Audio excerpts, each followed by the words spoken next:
I wouldn't be opposed to asking them to give us 5 minutes or 10 minutes.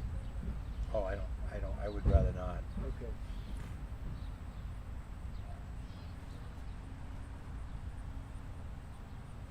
Okay, stand right here. Now, when you'll be talking to him, okay? Okay. And if you don't mind, here, let me just do one more change, then we'll be good to go here.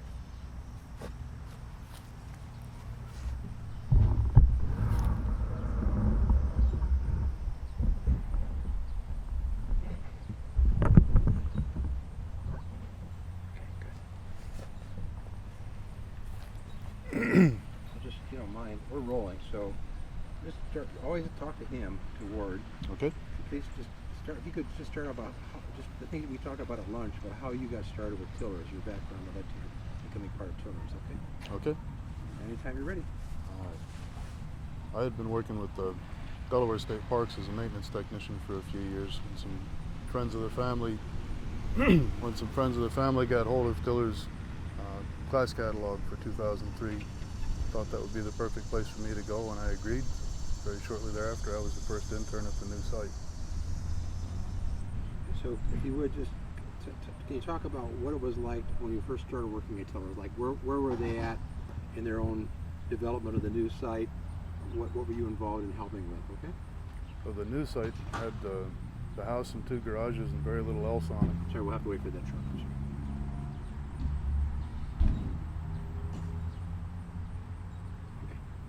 So the new site had the house and 2 garages and very little else on it when we got there. The livestock were still at the old site, 6 miles or so down the road. So each morning we would do chores at the old site and then come back and build fences before we could bring any animals over. This is not good. I'm sorry, gentlemen. I wasted our time. I apologize.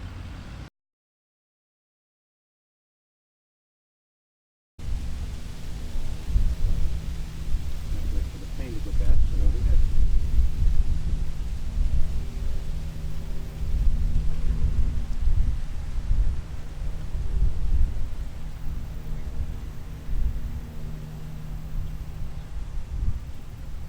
Okay, this is nice now. So, will you pick up again with, we're rolling, just looking at Ward, talk about the early days of tillers at the new site and your involvement there. Well, the new site was quite an expansion. We'd only been farming about 12 acres of the 200 or so that the old site had to offer. We had to fence everything anew at the new site. We had to build all of the buildings, move the woodworking shop over. So we did that piece by piece as much as we could and kept rolling with it. For the first year we had almost all of our classes in the blacksmith shop and in the 2 garages, because that's what we had to do it with. And as we got more facilities, we had more and more classes and a wider range of classes. Can you talk about what the relevance is of those classes to what the international role of tillers might be? Okay.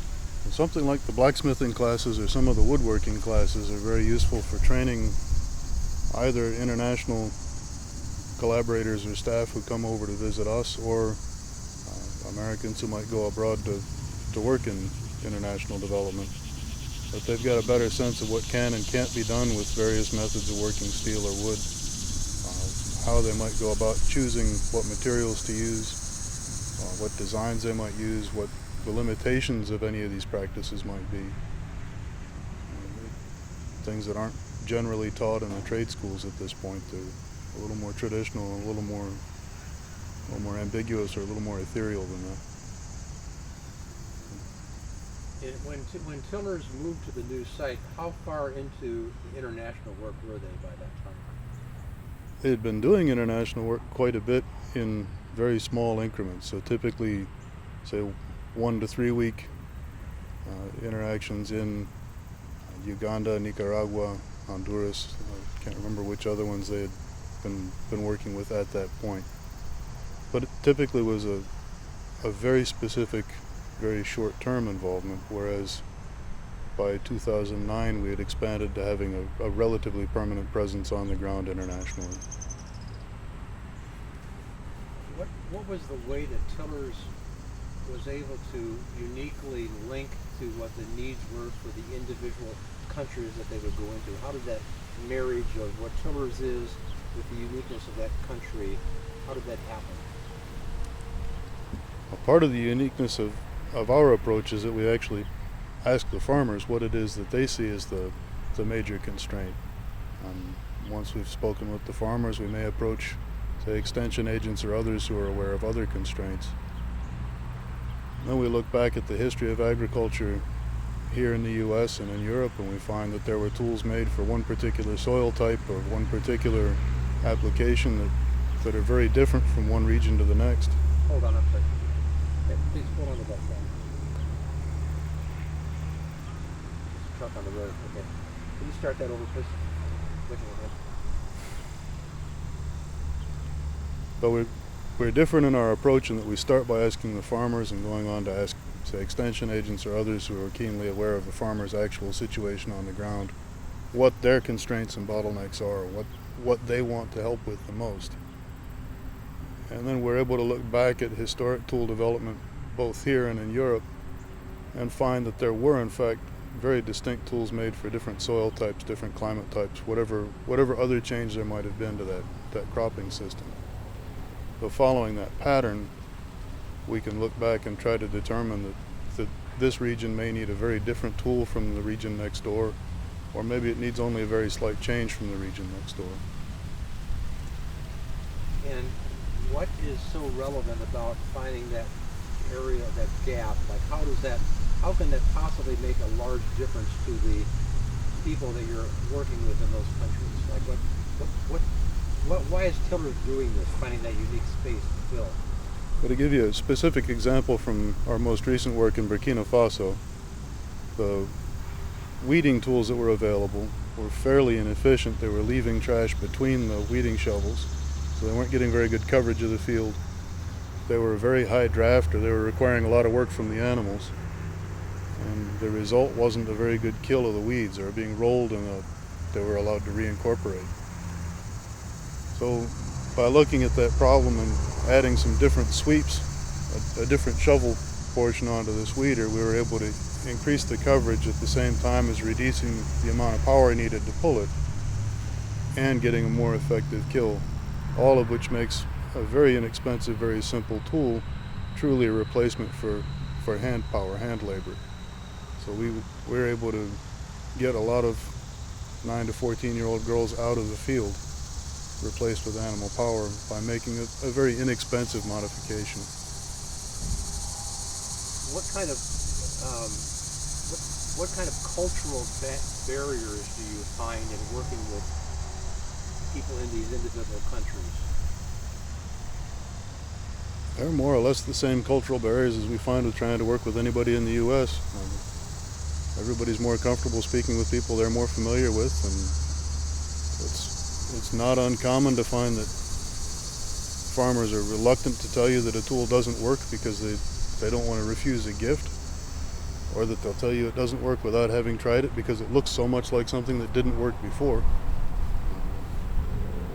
You'll find issues with gender roles and gender assignments being something of a problem. Typically, if it's mechanized or looks like a toy, it's in the hands of the men, and if it's a whole lot of hard work, it's in the hands of the women and children.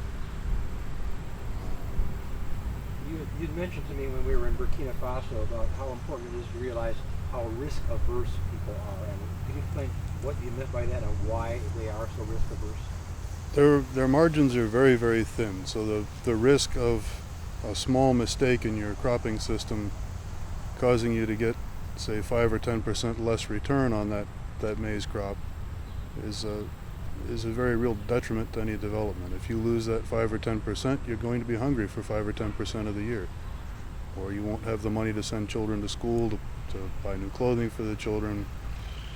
Not all of these farmers are subsistence farmers, but their margins are close enough, and they don't have crop insurance or any other form of insurance.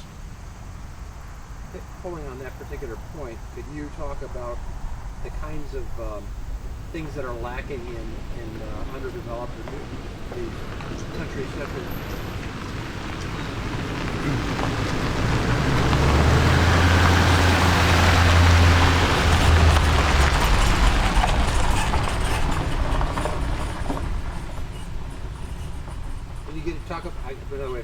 talk about the safety nets we take for granted that may not be in those countries? Well, the safety nets that you'll typically find in a developing economy are more or less the inverse of what we have here. If you're in a rural community, families are typically living together, so there's less chance that any one family will starve if there's a minor failure. But there's also a little less opportunity for any rapid growth. Here we have social insurances, we have income replacement programs, we have crop insurance programs, we have a banking system that's fairly willing to lend people money at a relatively affordable interest rate. Some of us think it's less affordable than others, but none of those really exist in much of the developing world. So anybody that wants to borrow money needs to have some form of hard collateral with which to borrow that money. If your crop is damaged by birds, if your crop is burned, if your crop doesn't get enough rain, if you're too late getting it in, you've simply lost out. Could you make a comparison? If this works for me, I hope it does for you. Of making a comparison between how far things have developed in Mozambique for the number of years you've been there, compared to how things are starting out in Burkina Faso, and what can be accomplished in one as compared to not quite yet there at the other, and what kind of development you expect to have happen, that kind of thing. And just expound on it as much as you can. Okay. To try to compare Burkina Faso and Mozambique is a little challenging in that the level of development and the level of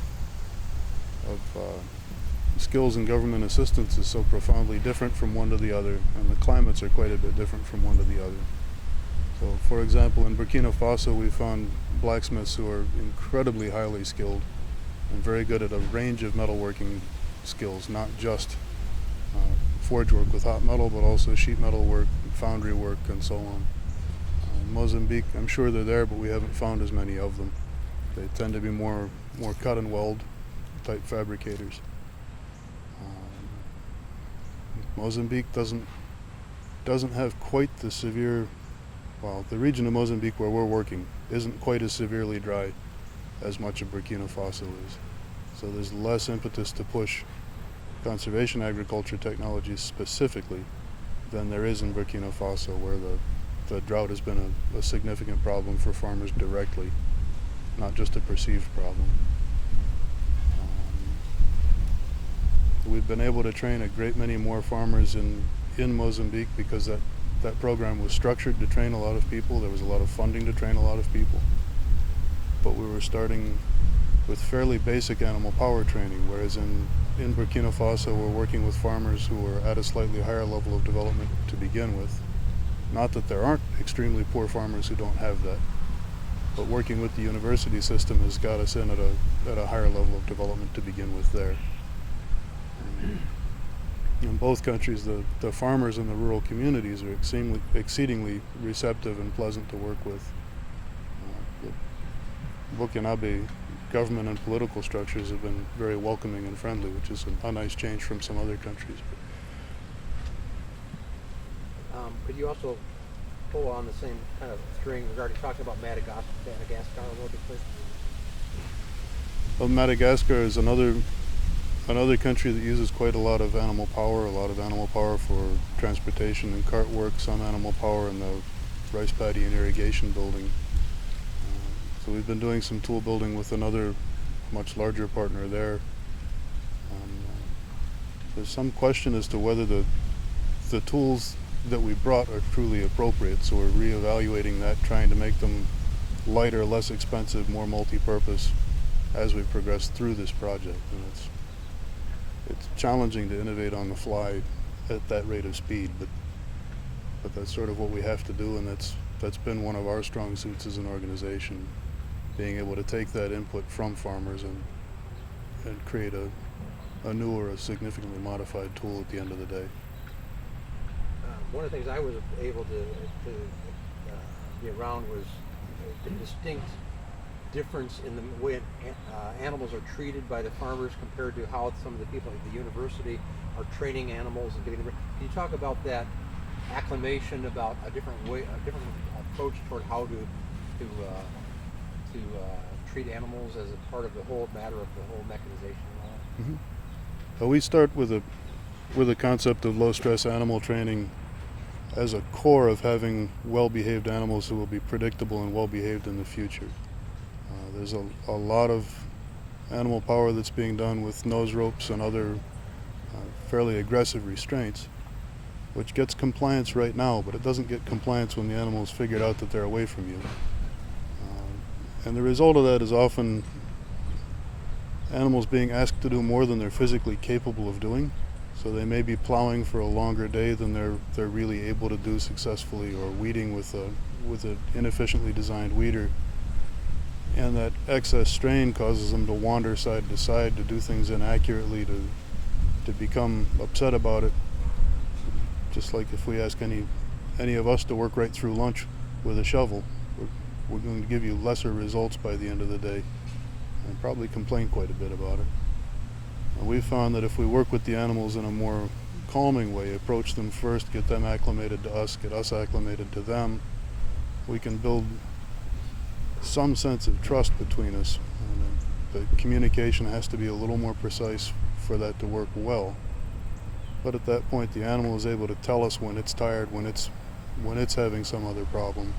And hopefully we're paying enough attention that we respond to that before we drive it past that level of trust. Can you talk about the role the university is playing in preparing animals? Which university? Well, I was just the one that we were there at Bobo Dioulasso, and Okay. the whole thing that I was beyond the people. Mhm. Please.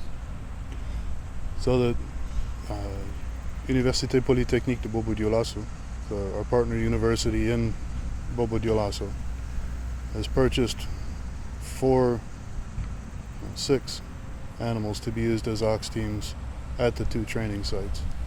And we're going about retraining them in the way that we prefer them to be trained, as low stress techniques rather than nose ropes and restraints. Dianda Seydu, one of the students there, is doing an outstanding job of calming the animals and really working with them to both train those particular animals and to train other students and staff members how they can go out into the field and repeat that on their own, and how we can get more refined results from animal teams if the training is a little more refined. Does that answer your question? Yes, you're doing a good job. Could you give me just what you know about Mr. Lee? Like, why was he the first one? What kind of risk was he taking to say yes to this? And like, what does USAID have to do with that? Just like the overall big picture about Mr. Lee, if you don't mind talking to him. Mr. Lee is one of the more progressive farmers in his region in Cumbia, which is slightly outside of Bobo Dioulasso. And he's been working with most of the development projects that have had anything to do with livestock in his region for at least the last 15 years. So he was heavily involved in a small dairy project that a few of the other professors had worked on. Heavily involved in some feed and forage projects. When we first met him, he was the only farmer I'd seen that had a dedicated plot for animal feed and fodder. It was fenced off, it was well maintained, and he'd put some serious thought into the selection of which crops he would grow for his animals directly. And he needed more help in that, but he was clearly moving in the right direction and doing it on his own accord, which is quite uncommon. He himself is a Fulani, traditionally pastoralists from the north who moved down into Haute-Bassin about 30 years ago. So he retains some of that pastoralist mindset as opposed to the sedentary farmer approach to farming. But he was very willing to share some of his terrain with us, some of his help, his labor with us in exchange for being able to improve both his own capacities and his own farmland and hopefully those of his neighbors. Now, could you do this? Give me the same kind of really nice job talking about Mark, please. Well, Marc Bourguigny is closer to the Ghana border. He's a farmer with approximately 30 hectares, or about 70 acres, of mixed crops. He's running about a third maize, a third soybeans, and then the other third is a mixture that changes from year to year of sesame and some other crops that he experiments with. And he does them under mixed power. He's got a fairly good sized tractor and disc plows that he does the initial land fitting with, but everything after that is done with animal power. in part because there don't seem to be any good tools for doing the rest of that work with the tractor, and in part because it's simply more cost effective in his region to do it that way.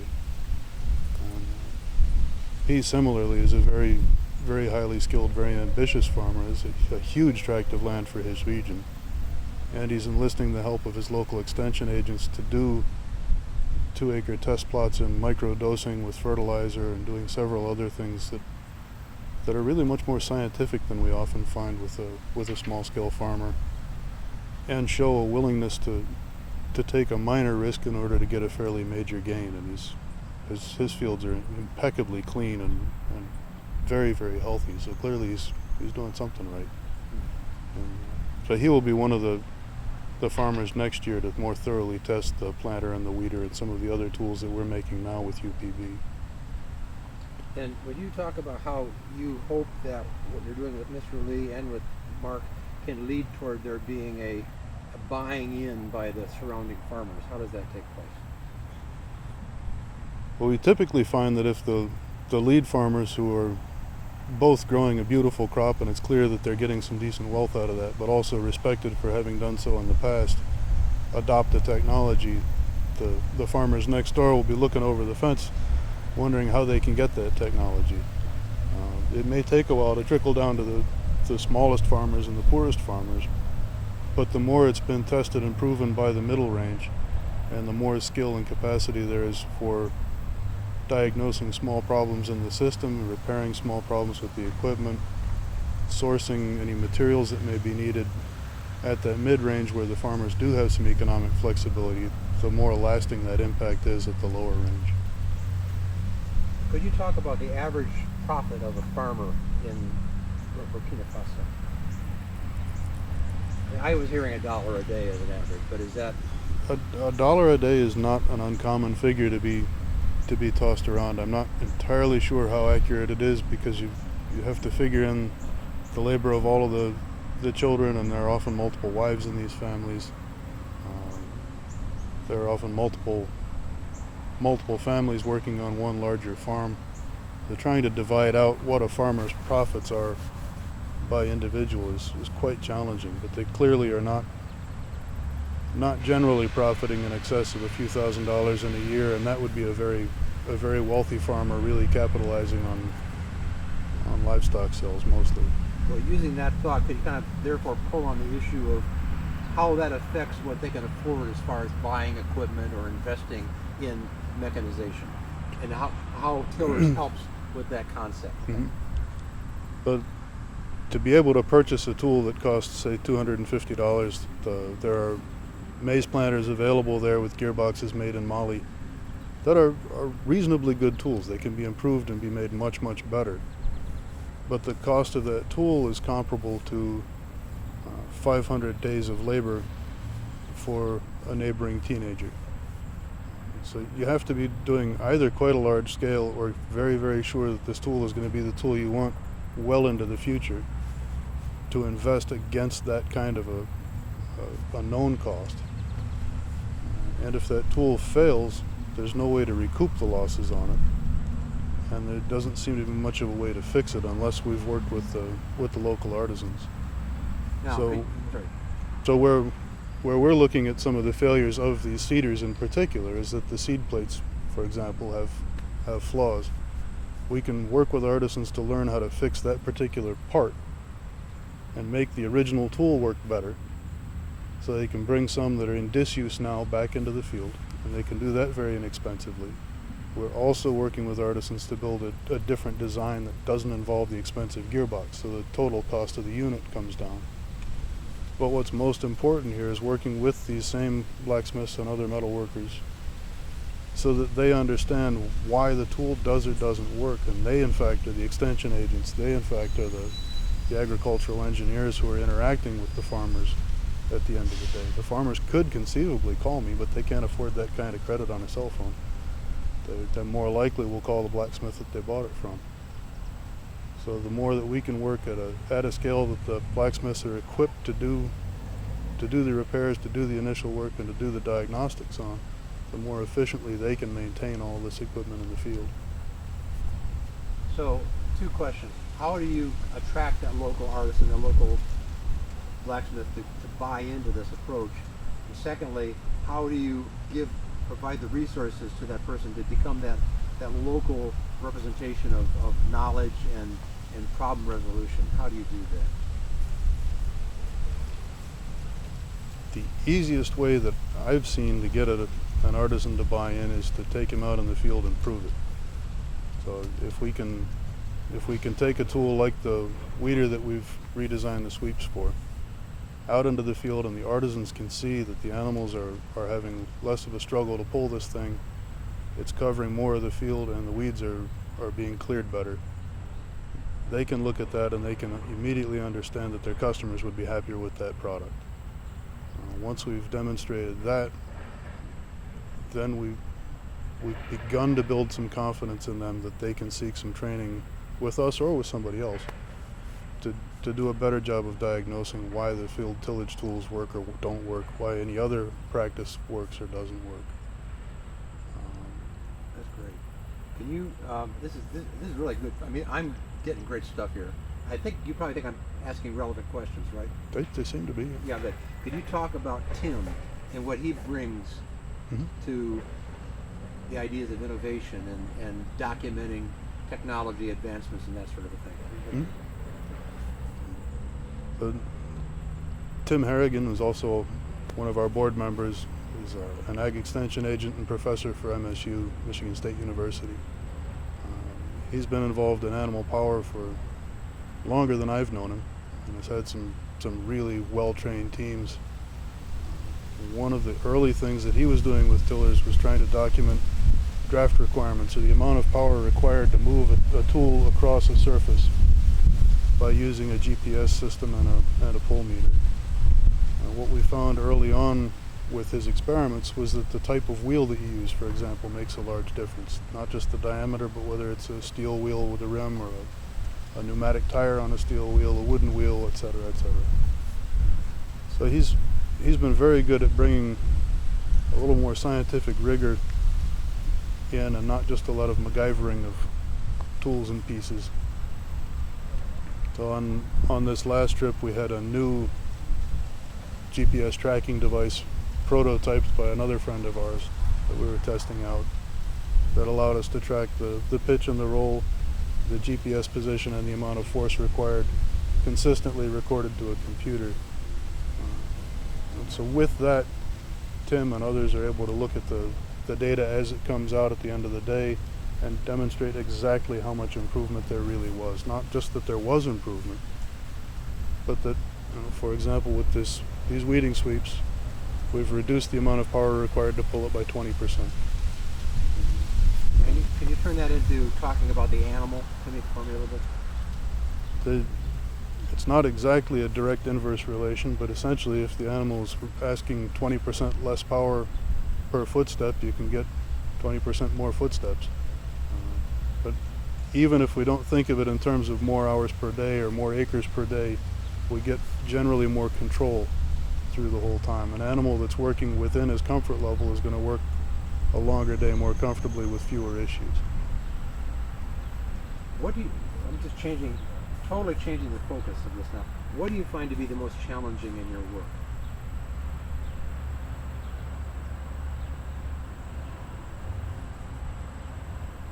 I'm not sure. There are quite a few things that are equally challenging and equally rewarding. One of the challenges that I have is that we move fairly quickly from one technology to another, sometimes from one country to another, often from one region to another. And just trying to keep track of where you were at any given stage can be a challenge. You wake up one morning speaking Portuguese and the next speaking French and the following speaking English. What I suppose are the more real challenges, the ones that are easier to try to work against, are issues like farmers not having access to tools or any tradition of having wrenches and other hand tools of their own to repair something with. Artisans not having access to, say, a good welder, a decent grinder. very limited access to good quality raw materials can be another problem. And that changes dramatically from one location to another. In Burkina Faso, we can find almost anything that we want to find. We may have to look for it, but we can probably find it. Whereas in rural Mozambique, it can be pretty challenging. In the capital city, you can find anything you want.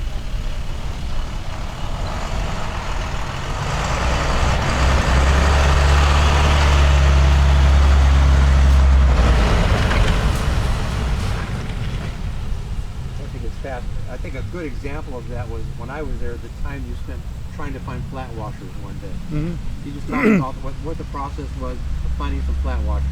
Wait to get Okay, whenever you're ready. Okay.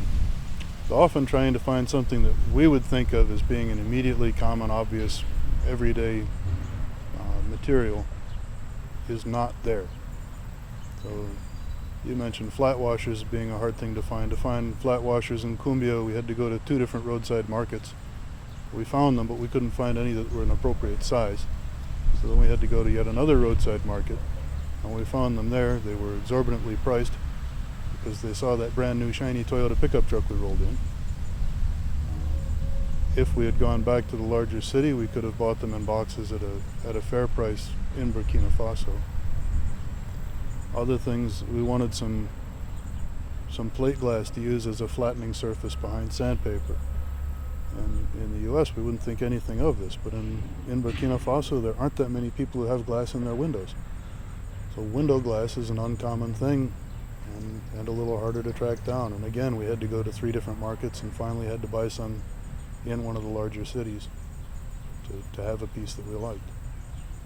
I'm just kind of pulling on different things I have to ask you about. Could you talk about a little bit about what you think, what challenges Tillers faces in the near future and in a longer range? Keep looking at him, okay? Okay.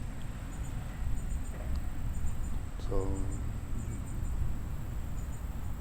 and some of the challenges that we face in the near future are simply having enough trained technical staff and enough trained management staff to be able to expand at the rate that we would like to expand. That is one of the best challenges to have, but we also are always challenged in trying to find adequate funding to do the work that we do. And sometimes justifying why animal power is such an important part of development in an agrarian society is less obvious than it might be. One of the challenges that people have been suggesting would be a problem for us is 2-wheeled tractors and other small engine-powered equipment. And I'm not convinced that that's as big a challenge as it might be in many of the countries where we've been working, in part because those tools are still a little too expensive or a little too difficult to maintain, or they're simply not suited to the fairly simple tasks that farmers need. The fact that there are a number of farmers who have a full-size tractor, a 4-wheel tractor, who are still using animal power for other stages of the activity suggests that there's room for, say, 2-wheel tractors and oxen to operate together on the same farm rather than in exclusivity. Another thing I need a piece of is the day that we went, the Sunday afternoon we were visiting the elders in Bobo Dioulasso. Can you talk about the relevance of that meeting, please? So we were invited to meet the chiefs of Bobo Dioulasso. They wanted to hear an update on the project, and then they would allow us a little greater access to their community. When we went to meet them, we had 2 local graduate students with us acting as interpreters who were able to discuss the project, the details, and the way it functions through the artisan community rather than through a simple import of a finished product from China or India, in such a way that it impacted their thinking of the project, and they wanted us to meet the Grand Chief, who was I believe he was the 21st generation chief of the region of Bobo Dioulasso, of Sia. So it was a nice honor to meet the larger assembled group of chiefs in the first place. And they were very interested and very informative. But to be able to meet the Grand Chief of the region a very rare honor and a very pleasant thing. I'm only using my own, very limited example of experience in Burkina Faso, but one of the things that was very apparent was how challenging it is with the number of dialects that you have to work with. Could you talk about that and how complicated it is and what you do how can you overcome those issues? Okay. So in Burkina Faso, as in Mozambique, there are any range of local languages or dialects that are spoken, and there's a gradient of dialects that are distinct enough to become different languages. And then there's another gradient of who speaks a more widely spoken language in addition to their local language. So in Burkina Faso, we find that somebody with a high school education probably speaks French reasonably well. With a college education, probably speaks it beautifully, and may speak English reasonably well. But somebody with, say, a grade school education will more than likely only speak their local language and a local language from one community or two communities over. Most of those in the region where we're working are variations of Jula. So they can often understand what's thought to be another language, but they can't respond in that other language. So we find some of the students who grew up between the communities are the best interpreters for that. And occasionally it's the students who grew up on the other end of the country who aren't influenced by trying to get exactly this set of sounds out are better able to understand and interpret an unrelated language. Is that a motorcycle or what is that? I'm not sure what that is.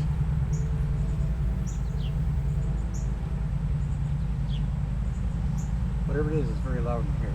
Just one minute. Mm-hmm. That's great. Now, what I'm going to ask you about next, once we get out this background noise out, is probably one of the. That is a motorcycle. I don't know where it is. On the other side of that berm somewhere.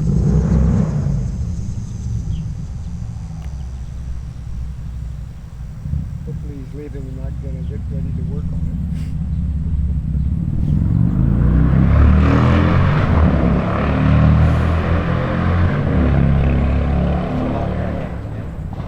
Okay. One of the things that was a very amazing experience for me was the difference of the fact there was no middle class, of course, and yet the beauty of the cordiality and the hospitality of these basically what we would consider to be very poor people in America. Mm-hmm. There was just an underlying beauty of their culture, that it's not based upon income. It's based on just. Could you talk about the beauty of the culture of the people of Burkina Faso a little bit for me? I can try to. Yeah, and I know it's hard. And then I have one other question like that following about the religion. Okay. So Sorry. Okay. We may be getting near the end of our conversation. Everybody, we've been doing this for almost 40 minutes. We got a lot of good material. good. Okay, let's cut. That's enough. We're getting into soft questions anyway. Thank you so much. You're very welcome. This has been